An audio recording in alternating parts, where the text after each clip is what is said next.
পুৰুষসকলৰ বৰ ইচ্ছা যৌন মিলন কৰাৰ সময়ত পিছফালৰ ৰাস্তাত কৰিব, অৰ্থাৎ সহজ কথাত ক'লে পায়খানাৰ ৰাস্তাত কৰিব খোজে।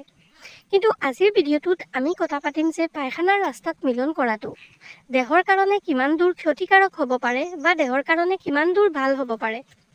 চাওক বন্ধুসকল, পিছফালৰ ৰাস্তাত কৰা এইটো যৌন মিলনৰ কোনো এটা নৰ্মেল প্ৰক্ৰিয়া নহয়। কাৰণ পিছফালৰ ৰাস্তাত যৌন মিলন কেতিয়াও কৰিব নালাগে বা ভগৱানে পিছফালৰ ৰাস্তাটো মিলন কৰিবৰ কাৰণে দিয়া নাই। সেইকাৰণে সেইটো কোনো নৰ্মেল পৰিপন্থা নহয়। আজিৰ ভিডিঅ'টোত এই বিষয়ে কথা পাতিম, গতিকে ভিডিঅ'টো শেষলৈকে চাই থাকিব। তাৰ আগত এটা কথা কৈ দিওঁ, আপুনি যদি যৌন সমস্যাৰ যিকোনো কথা মোৰ লগত পাৰ্চনেলিভাৱে পাতিব খোজে তেতিয়াহ'লে মোৰ হোৱাটছএপত কণ্টেক্ট কৰি কথা পাতিব পাৰিব। কিন্তু এইটো এটা পেইড প্ৰক্ৰিয়া হ'ব, ইয়াৰ কাৰণে কনচালটেশ্যন ফিজ পে' কৰি কথা পাতিব লাগিব। এতিয়া আমাৰ মূল বিষয়টোলৈ চাওক। মূল বিষয়টোৰ কথা যদি কওঁ তেনেহ'লে মূল বিষয়টো হ'ল এনেধৰণৰ যে যৌন মিলন কৰা এইটো কেৱল আৰু কেৱল যৌনীৰ এটা অংশ, অৰ্থাৎ যৌন মিলন যৌনীৰ ফালে কৰিব লাগে বা আমাক ভগৱানে যৌন মিলন যৌনীতহে কৰিবৰ কাৰণে দিছে। যৌন মিলন কেতিয়াও পিছফালৰ ৰাস্তাত কৰিবৰ কাৰণে দিয়া নাই।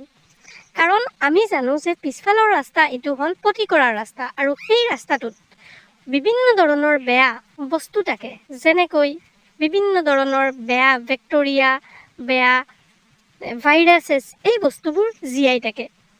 সেইকাৰণে তাত যদি আপুনি মিলন কৰিব খোজে তেতিয়াহ'লে আপোনাৰ ইউৰিনাৰী ট্ৰেক ইনফেকশ্যন হোৱাৰ সম্ভাৱনা অধিক হৈ যায়।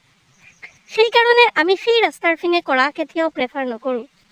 ২ নম্বৰ কথাটো হ'ল যে মহিলাৰ যিহেতু সেই ৰাস্তাটো বহুত সৰু থাকে, তাত যদি আপুনি মিলন কৰিব খোজে তলৰ পৰা, তেতিয়াহ'লে কেতিয়াবা এইটোৰ ৰেক্টাল ফাটি যাব পাৰে, যিটো এটা তাৰ ডাঙৰ কমপ্লিকেশ্যন।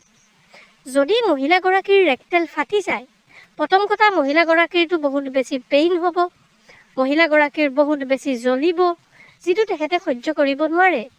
এতিয়া আপোনাৰ নিজৰ মনোৰঞ্জনৰ কাৰণে আপুনি আন এজনক ইমান বেছি কষ্ট দিব পাৰে জানো?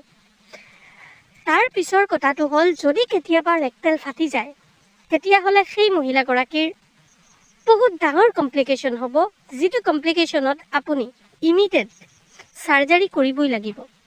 চাৰ্জাৰী নকৰিলে সেই মহিলাগৰাকীৰ মৃত্যুলৈকে হ'ব পাৰে।